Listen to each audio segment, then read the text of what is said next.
nouvelle édition sur l'ORTB. Bonsoir à tous, voici les titres de ce 20h. Grosse prise de la douane béninoise, une importante quantité de stupéfiants saisis à Sémékodji et ce camion citerne en pleine opération de siphonnage dans les mailles des disciples de Saint-Mathieu.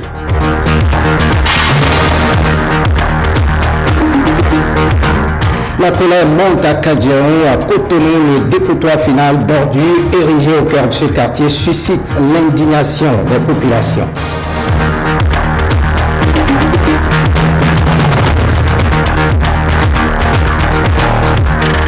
Et puis le Burkina Faso à l'ère de l'énergie renouvelable, une centrale solaire de 30 MW est en cours de construction pour pallier le déficit énergétique dans ce pays.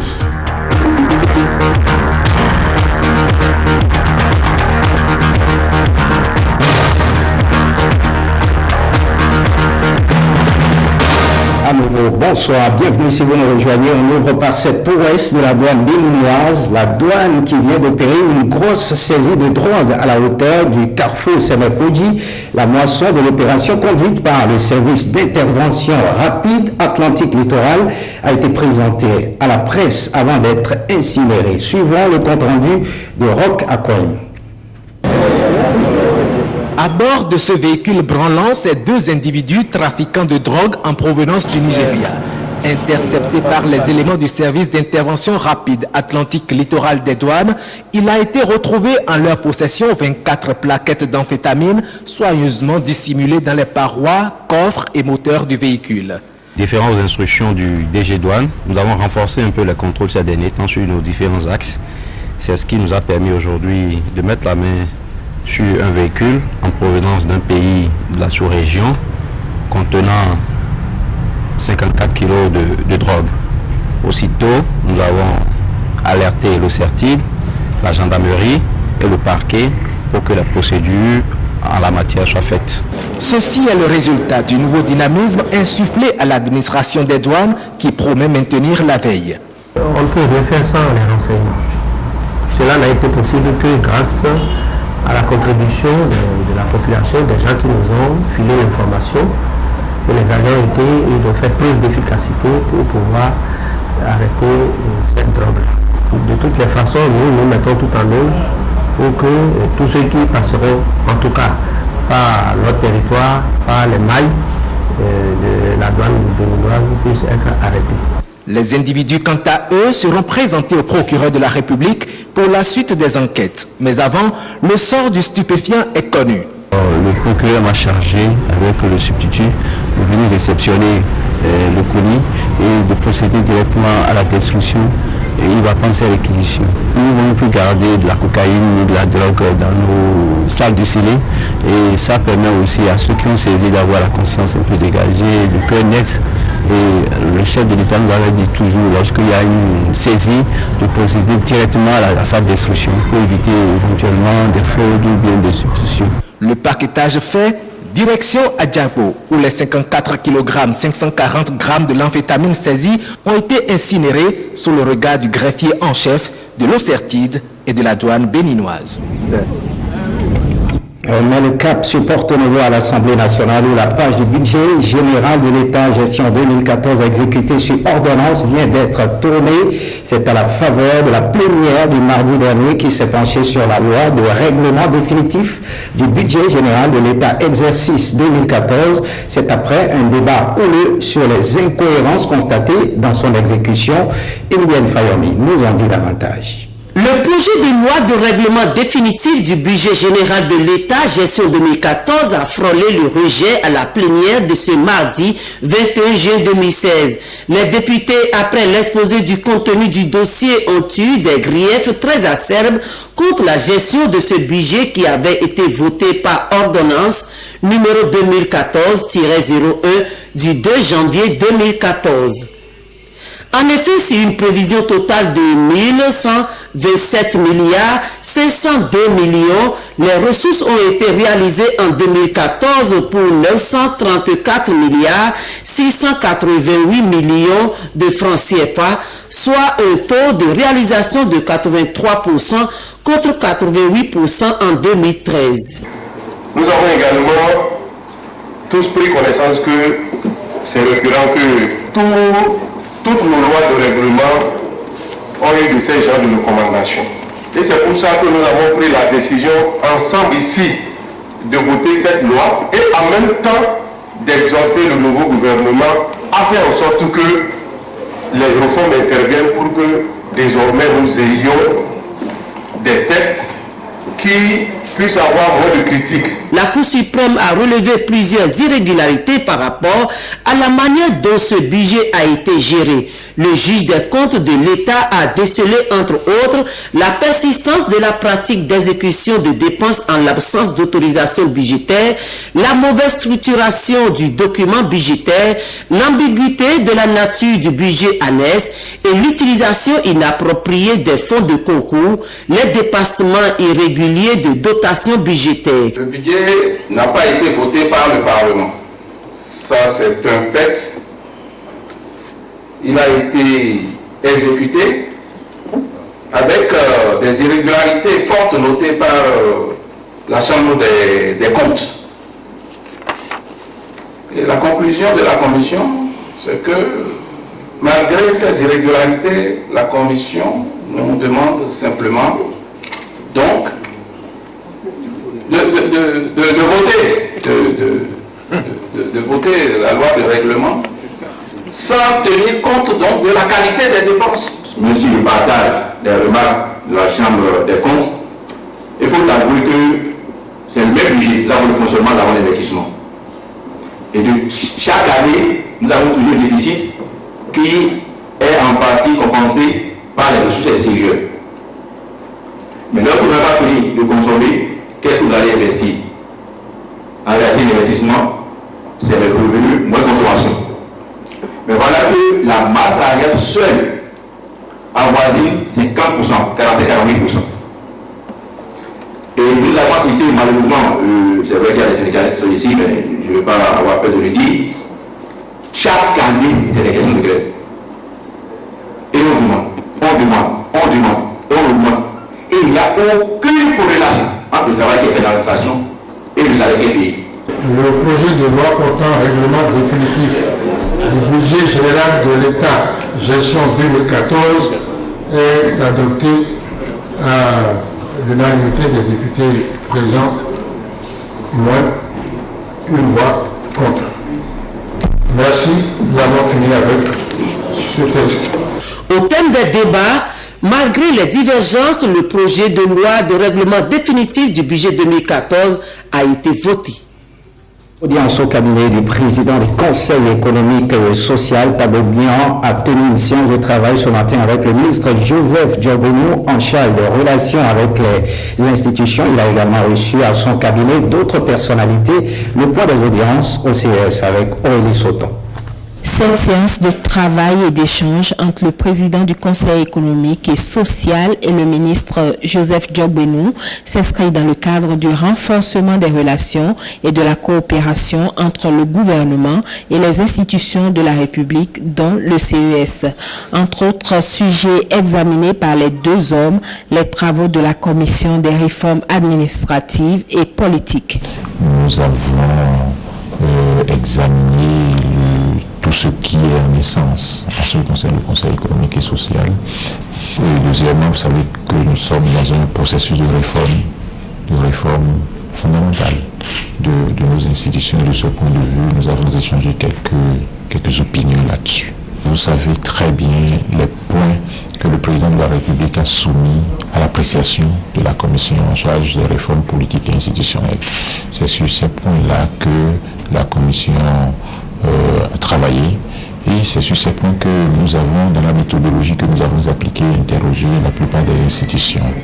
Il ne va pas sembler que le président de la République ait soutenu, proposé la suppression du Conseil économique et social. Et il faut savoir bien que c'est l'institution dans laquelle on retrouve ce qu'on peut appeler les forces vives de la nation. S'il y a des insuffisances, il vaut mieux les améliorer.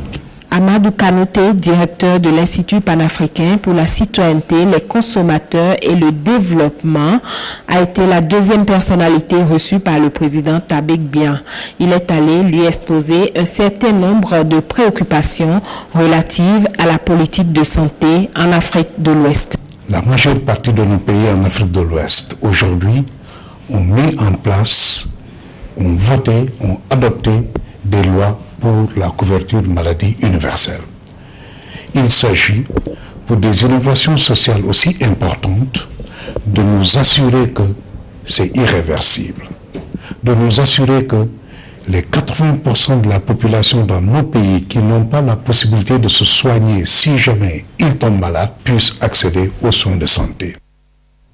Une interrogation, que retenir du bilan de l'initiative citoyenne Veille et Contribue, coordonnée par le WANEP Bénin au cours des échéances électorales de 2016. La question est au cœur d'un atelier d'évaluation et de capitalisation organisé par la plateforme électorale des organisations de la société civile. L'atelier a démarré ce jeudi au Palais des Congrès de Cotonou. Blaise Adampo et Jérôme Mumba pour le point.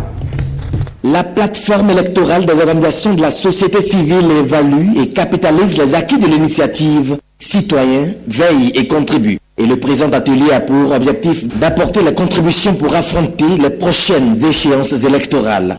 Nous voici aujourd'hui réunis pour faire le bilan du travail abattu et tirer les enseignements qui s'imposent, fidèles à notre engagement de tout faire pour tout bien faire. Aucun succès ne doit paraître si grand pour nous posséder au point d'occulter l'insuffisance la plus infime. Les bons points, les moins bons, doivent être mis sur la table et les solutions idoines trouvées pour mieux envisager les futurs rendez-vous électoraux au Bénin.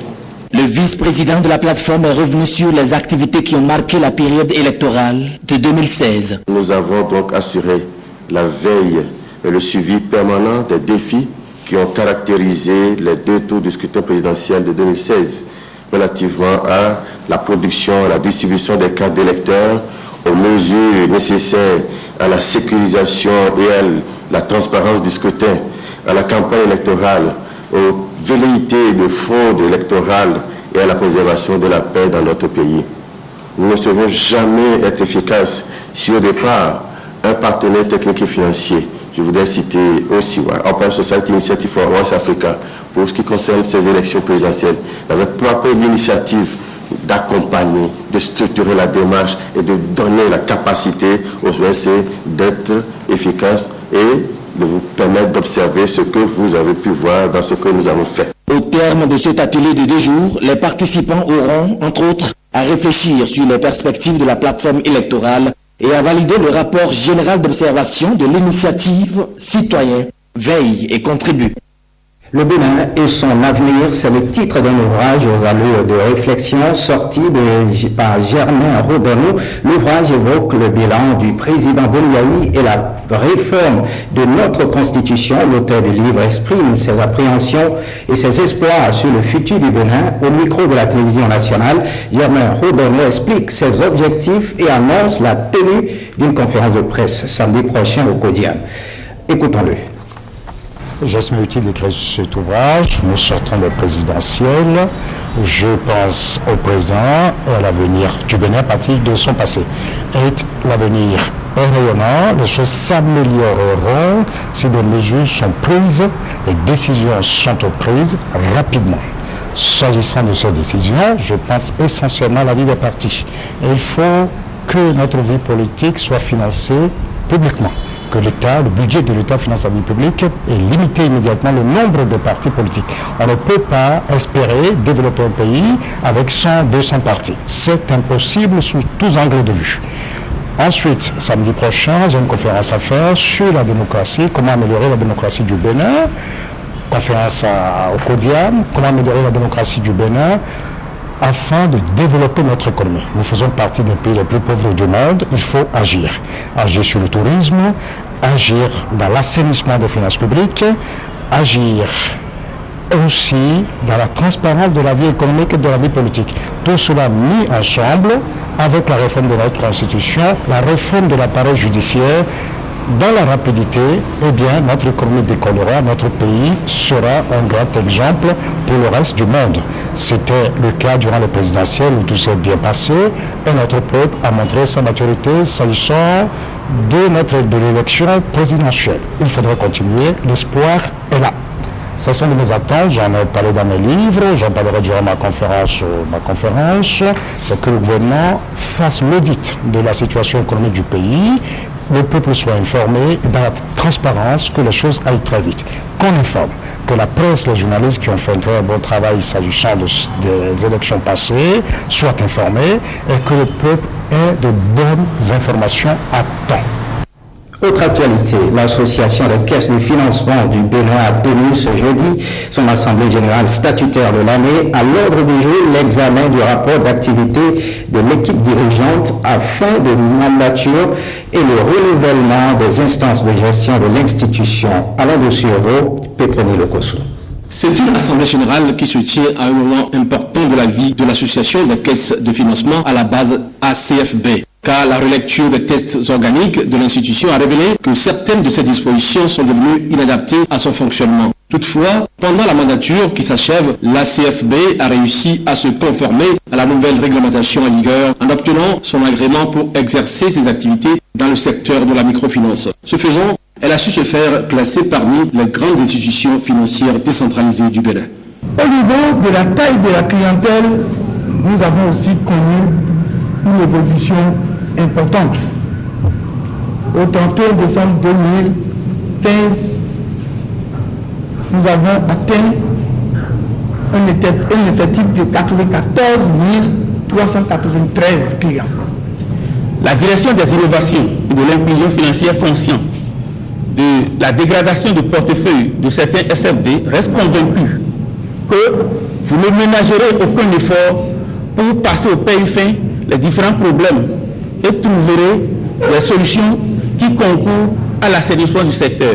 En procédant à l'ouverture de cette assemblée générale, la représentante de la direction de la promotion de la microfinance a exhorté les adhérentes et adhérents à corriger les dysfonctionnements qui plombent parfois les activités de l'institution. Les assemblées générales d'une institution de microfinance, au-delà des contraintes réglementaires et législatives, sont des occasions d'échange et d'expression par excellence sur la vie d'une institution. C'est pourquoi je vous invite à suivre avec tout l'intérêt requis les différents rapports et communications qui vous seront présentés afin de trouver des solutions idoines aux difficultés qui minent le développement de votre institution. Ainsi, alors que de 2,8 milliards au début de la présente mandature en 2013, l'encours de crédit de l'institution a atteint 3,6 milliards à fin décembre 2015, soit une augmentation de 30% avec le taux de portefeuille à risque le plus bas enregistré dans l'histoire de l'institution. Un tour dans la ville de Cotonou, quartier Kadjero, au Pierre, le dépotoir final bordure ménagère suscite la colère de la population. Elle a manifesté son mécontentement pour se faire entendre. Edmond Roubot et Jean-Claude James ont fait le constat. Regardez. Vraiment, c'est désolant. J'ai mon bureau à 200 mètres ici. Ça fait 3 semaines que je n'ai pas accès au bureau. Et voici l'obstacle. Un camion qui empêche ce chef d'entreprise d'accéder à son bureau ici au quartier Kadjeron au Pierre. C'est la trouvaille de la population face aux allers-retours des camions remplis de déchets solides ménagers pour le dépotoir final. Les camions font des va-et-vient et écartent la voie et ils ramassent les ordures avec les odeurs et le quartier est invivable. Bon, c'est pourquoi les habitants du quartier ont décidé de bloquer la voie par là pour les empêcher d'aller faire des va-et-vient dans le quartier. Vraiment, les gens n'arrivent plus à respirer à cause des odeurs. Toutes les maisons sont inondées de l'eau souillée. Je ne sais pas même comment qualifier cela. Moi, je suis né dans le quartier. Le quartier n'était pas comme ça. Mais même cette ruelle-là, elle passait. C'est à cause, comme appelle-t-on, des ordures que nous vivons ces situations. Et puis les camions nous envahissent. Visiblement, la situation dépasse les compétences de l'élu local. Et chaque fois quand tu es à la maison, ils se soulèvent, ils viennent me voir, vraiment délégué, ça ne va pas, nous sommes inondés chez nous, les moustiques, tout cela. Chaque fois, c'est les cris de la population que je reçois chez moi, je ne suis pas du tout tranquille. D'où un jour, ils se sont levés, ils ont dit, là, si c'est ça qu'ils vont bloquer les voies. Je dis, mais voilà, j'ai écrit à toutes les autorités, mais jusqu'à présent, je n'ai pas encore eu de retour. Mais quand la population décide de faire, mais qu'est-ce que moi je peux faire? Tous les regards sont tournés vers la mairie de Cotonou. Je n'ai pas un budget. Je suis élu chef quartier, mais je n'ai pas un budget où je vais dire maintenant je peux faire ça. Seule la mairie peut faire face à cette situation. Mais depuis fort longtemps, on attend la mairie, on ne le voit pas. Le projet de la mairie là, utilise des camions qui endommagent la rue. Mais ce qui est sûr, et dans le projet, il a un volet et entretien de route. Et nous ne savons pas qu'est-ce que ce volet-là fait pour ça. Cette situation relance le débat sur la question de l'insalubrité à Cotonou. Direction Comé, les membres du conseil communal de Comé sont en conclave depuis mardi à la mairie. Les travaux de la deuxième session ordinaire sont au cœur de ce conclave. Retour sur la cérémonie d'ouverture avec Jean-Claude James. Cette session ordinaire du conseil communal de Comé est la deuxième de l'année 2016. Au menu de cette rencontre de 4 jours, plusieurs points. Entre autres, la validation du procès verbal de la première session tenue en mars dernier. Le rapport d'activité pour la période allant d'avril à juin 2016, le vote du compte administratif du budget exercice 2015 et le vote du collectif budgétaire de l'année en cours.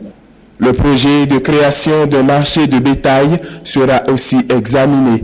L'autorité communale a fait le point de la rencontre avec l'avocat conseil de la mairie sur un certain nombre de dossiers, surtout celui relatif au cabinet en charge du lotissement. C'est le dossier Epsilon Plus. C'est le cabinet qui est en charge du lotissement deuxième tranche extension. C'est un contrat qui a été signé en 2007 pour 2 ans. Nous sommes en 2016, ça fait 9 ans et cela n'a pas évolué. Je peux vous rassurer, et les issues sont très favorables. L'entrepreneur a reconnu son tort et nous allons lui signer un nouveau contrat concentré sur 240 hectares. Surtout que les nouvelles dispositions nous interdisent d'attribuer autant qu'on lui avait attribué, soit 1805 hectares du coup. Les chantiers ouverts dans la ville de Comé seront visités selon un calendrier bien défini par le conseil après cette session qui prend fin ce vendredi. Et le mardi 14 octobre 2014, l'UNICEF et le gouvernement béninois avaient célébré le premier village FDAL du Bénin dans la commune de Zapota, département des Eaux. Le mardi 1er juin 2016, le même organisme international des partenaires du Bénin, avec l'appui financier de l'ambassade royale des Pays-Bas, célèbre la 9e localité béninoise FDAL, c'est-à-dire ayant mis fin à la défécation à l'air libre. Cette localité est située dans la commune de Djidja. Patrick Yossou. Désormais d'une pancarte roulant des chiffres qu'on est à la commune de Djidja, dans l'arrondissement de Djidja Centre, au village de Bérougon, où Goussigon est la 9e localité ayant mis fin à la défécation à l'air libre, programme connu sous l'acronyme FDAL, et faisant partie du projet ATPC, entendez, assainissement total piloté par les communautés. Un projet qui estime que 3 sur 4 béninois défèquent à l'air libre en milieu rural, alors que 9 ménages sur 10 consomment l'eau contaminée par les matières fécales. 10 enfants meurent chaque jour de diarrhée due à cette impureté. Pour sauver le peuple, le projet ATPC, le programme FDAL. L'UNICEF a proposé au ministère de la Santé de mettre en œuvre ce programme innovant pour lutter contre les conséquences désastreuses de la défécation à l'air libre pour nos enfants et nos populations. Dans la commune de Djidja, nos activités ont permis d'amener 9 243 ménages, soit environ 54 000 personnes, réparties dans 211 localités comme Goussigon, à mettre un terme à la défécation à l'air libre en contribuant elle-même à la construction de plus de 3 800 latrines avec des matériaux locaux. 1268 localités abritant 5558 ménages, avec une population de 319 382 habitants dans le département du Zou, ont atteint l'état de fin de défécation à l'air libre. Tout le gouvernement de la rupture témoigne par ma voix sa gratitude à l'endroit des acteurs ayant contribué à ce succès. Nous vous félicitons pour la réussite de votre propre objectif. Il nous reste malgré tout un long chemin à parcourir, l'élimination de la défécation à l'air libre d'ici à 2030. En attendant, on visite des latrines adaptées aux habitations et adoptées par les habitants qui utilisent des dispositifs de lavage de mains avec de l'eau et du savon ou de la cendre. Vrais enfants, vrais adultes et fausses femmes ont célébré avec danse et cadence en ce 21 juin, fête de la musique, la certification du geste qui protège l'unité, intimité et dignité de la personne qui va au petit coin. Et ce carnet noir, Gontran Bidouzo, journaliste à l'ORTV en poste à Parakou, a tiré sa révérence. C'était le 13 juin dernier. Il a été inhumé ce mercredi à Boycon après une messe célébrée à l'église Saint-Moïse de la ville. C'était en présence de parents, amis et autres invités. Gilles Bansou, François Zissou. La mort a frappé. Dans sa furie, elle est impitoyable, impardonnable. Gontran Bidouzo s'en est allé. Messe d'enterrement ce mercredi à l'église Saint-Moïse de Boycon. C'est la vie éternelle qu'il faut chercher à sauvegarder. Le temps qu'on passe sur cette terre est très court. Le temps qu'on passe dans l'au-delà est éternel. Et si malheureusement tu te retrouvais en enfer, tu vas y rester éternellement. Et si heureusement tu te retrouvais au ciel, tu y resteras aussi éternellement. Peut-être c'est à cause de Gontran que certains sont venus pour la première fois à l'église. Donc Gontran t'interpelle.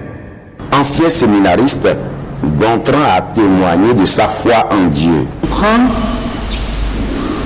Affectueusement appelé par nous LB12, tu nous as quittés, nous sommes dans l'espoir et l'espérance que tu vas auprès de Dieu pour nous préparer une place. Tes œuvres, nous avons vues, nous ont suffisamment édifiés et nous enseignent de te suivre.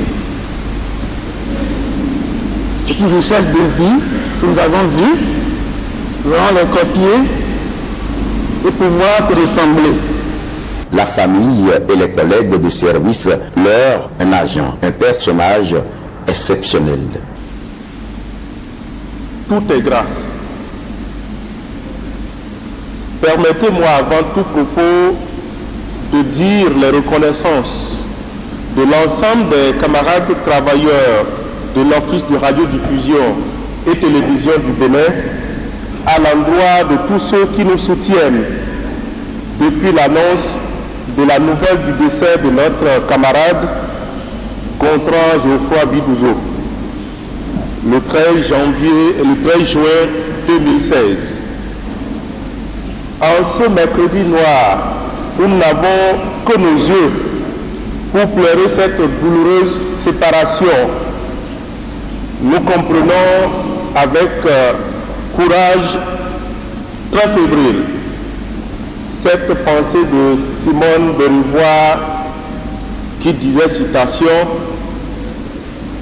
« La vie enveloppe deux vérités entre lesquelles il n'y a pas à choisir, la gaieté d'exister et l'horreur de finir. » Fin de citation.